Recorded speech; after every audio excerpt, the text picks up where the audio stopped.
I'm Tanya Iser. I'm an investigative reporter here at Channel 8. I'm joined by Mark Smith, one of our investigative producers. We have been covering a trial up here in Sherman. This relates to a case involving Deborah Mercer Irwin. She owns an aircraft trust company, and under U.S. law, non-citizens cannot register a plane. So they have to put a plane in trust with a company like Deborah Mercer Irwin's. And so the allegation is that Deborah Mercer Irwin was putting planes into the hands of narco traffickers.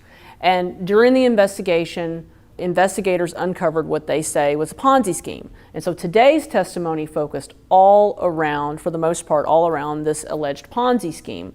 She had a second business, and it was an aircraft title company. And part of the title company, what she did is money would come in and she'd put it in escrow. Well, and this afternoon we heard from a consultant that works for the government, and what she explained is that these investors were signing escrow agreements where they would sign these agreements saying, we're going to put this money in this escrow account to fund the purchase of this plane, and they would get a high rate of return, huge returns.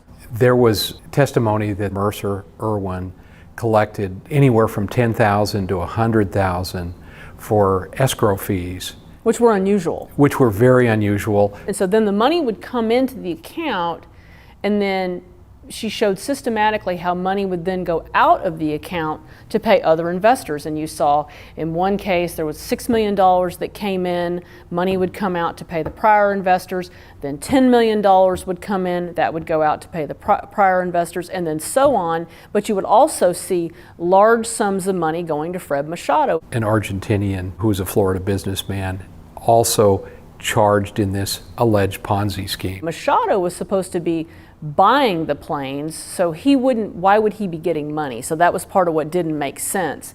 And so in just one 6-month period, they showed that Deborah Mercer Irwin got $865,000 in escrow fees, and Fred Machado, or related entities, got $13.5 million.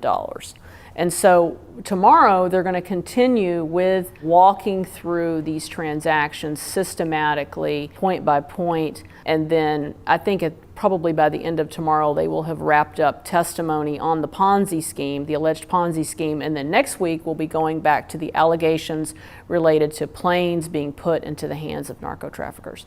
So we'll be back tomorrow. Thanks for joining us.